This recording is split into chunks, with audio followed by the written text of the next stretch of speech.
जिन लोगों ने कभी ब्लॉक्स ईंटों से कुछ बनाया है वे जानते हैं कि मेहराब आर्च वाला पुल जब तक बीच में जाकर नहीं जुड़ता तब तक दोनों तरफ का हिस्सा एक दूसरे को सहारा नहीं दे सकता। सिद्धांत के अनुसार जैसे ही थोड़ा सा हिस्सा बनाया जाएगा वह गुरुत्वाकर्षण के कारण असंतुलित होकर गिर जाएगा। लेकिन अगर मेहराब के नीचे अस्थायी खंभे लगाए जाएं तो जहाजों का आवागमन रुक जाएगा। तो फिर सिडनी हार्बर ब्रिज का निर्माण आखिर कैसे किया गया? जवाब है, सबसे पहले मेहराब के दोनों सिरों आर्च फुटिंग को मजबूती से स्थिर किया गया। फिर भविष्य में बनने वाले मेहराब के शीर्ष को अस्थायी स्टील के केबलों लॉन केबल से सहारा दिया गया। इंजीनियरों ने मेहराब के ऊपर अस्थायी केबल लगाए जिनके दूसरे सिरे जमीन में मजबूती से बांध दिए गए। इसके बाद दो विशाल क्रेनों की मदद से जहाजों द्वारा लाए गए स्टील के ढांचों को ऊपर उठाकर एक एक करके जोड़ा गया और धीरे धीरे पूरी मेहराब का आकार तैयार किया गया। लेकिन यहाँ एक ऐसी बात है जो आम सोच के बिल्कुल विपरीत है। आप शायद सोचते होंगे कि बिल्कुल आधे गोल सेमी सर्कल की आकृति सबसे मजबूत होती है, जबकि वास्तविकता ठीक इसके उलट है। इसे समझने के लिए हमें मास्टर न्यूटन की मदद लेनी होगी। मेहराब वाला पुल इसलिए मजबूत होता है क्योंकि यह ऊपर से पड़ने वाले भार और लोड को मेहराब की दूरी आर्च एक्सिस के साथ चलने वाले अक्षीय दाब एक्सियल कंप्रेशन में बदल देता है और अंत में इस बल को पुल की नींव तक पहुंचा देता है। लेकिन जब आधे गोल आकार का मेहराब भार सहन करता है तो उसके भीतर बनने वाली वास्तविक थ्रस्ट लाइन आधा गोला नहीं होती बल्कि एक परवलय पैराबोला के अधिक निकट होती है। यही अंतर बल को मेहराब की धुरी के साथ समान रूप से प्रवाहित नहीं होने देता, जिससे पुल अस्थिर हो सकता है। इसलिए संरचना को सुरक्षित रखने के लिए बड़े और भारी पुल आधार अबटमेंट्स बनाने पड़ते हैं जिनमें अधिक सामग्री लगती है। यही कारण है कि वह मेहराब सबसे अधिक प्रभावी माना जाता है जिसकी दूरी वास्तविक थ्रस्ट लाइन के सबसे अधिक निकट हो। लेकिन यह आदर्श आकृति कोई एक निश्चित गणितीय वक्र नहीं होती। ये पुल पर आने वाले भार, निर्माण सामग्री और उपयोग की आवश्यकताओं के अनुसार तय की जाती है। तो आखिर इस सबसे उपयुक्त मेहराब की गणना कैसे की जाती है? आइए एक छोटा सा प्रयोग करते हैं। आप और मैं लोहे की एक जंजीर के दोनों सिरों को पकड़ते हैं। गुरुत्वाकर्षण के प्रभाव में वह स्वाभाविक रूप से नीचे की ओर झुककर एक कैटेनरी वक्र बना लेती है।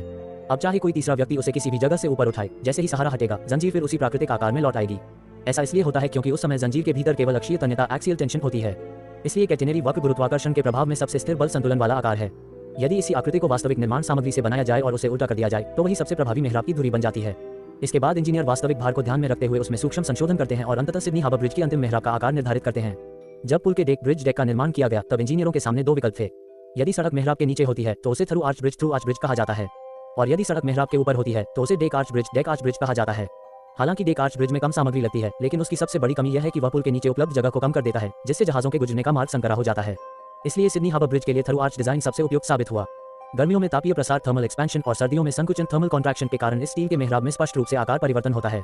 इसलिए मेहराब के दोनों सिरों पर विशेष घूमने वाले हिंज बेयरिंग्स लगाए गए ताकि आंतरिक तनाव इंटरनल स्ट्रेस को सुरक्षित रूप से मुक्त किया जा सके। निर्माण कार्य दोनों सिरों से एक साथ शुरू किया गया। जब दोनों हिस्सों के बीच केवल लगभग 1 मीटर का अंतर रह गया तब आगे जोड़ना रोक दिया गया। इसके बाद अस्थायी केबलों को काट दिया गया, जिससे गुरुत्वाकर्षण के प्रभाव में दोनों हिस्से स्वाभाविक रूप से एक दूसरे से आकर बिल्कुल सटीक तरीके से जुड़ गए। सबसे हैरान कर देने वाली बात यह है कि 503 मीटर मुख्य स्पैन और 134 मीटर ऊंचे इस विश्व के सबसे बड़े एकल मेहराब वाले पुल को जोड़ते समय त्रुटि केवल कुछ सेंटीमीटर की थी। और यह उपलब्धि उस दौर में हासिल की गई थी जब न लेजर दूरी मापने की तकनीक थी और न ही कंप्यूटर। ये वास्तव में इंजीनियरिंग का एक अद्भुत चमत्कार था। सिडनी हार्बर ब्रिज का निर्माण वर्ष 1932 में पूरा हुआ। इसकी अधिकतम चौड़ाई 49 मीटर है। इसमें दोनों दिशाओं में 8 लेन की सड़क, दोनों ओर पैदल यात्रियों और साइकिल चालकों के लिए अलग रास्ते तथा दोहरी रेलवे लाइन भी बनाई गई है। इतना ही नहीं, ये दुनिया के शुरुआती पुलों में से एक बना जहां आम लोगों को पुल की मेहराब के शीर्ष तक चढ़कर पर्यटन करने की अनुमति दी गई। तो क्या आपने ये समझ लिया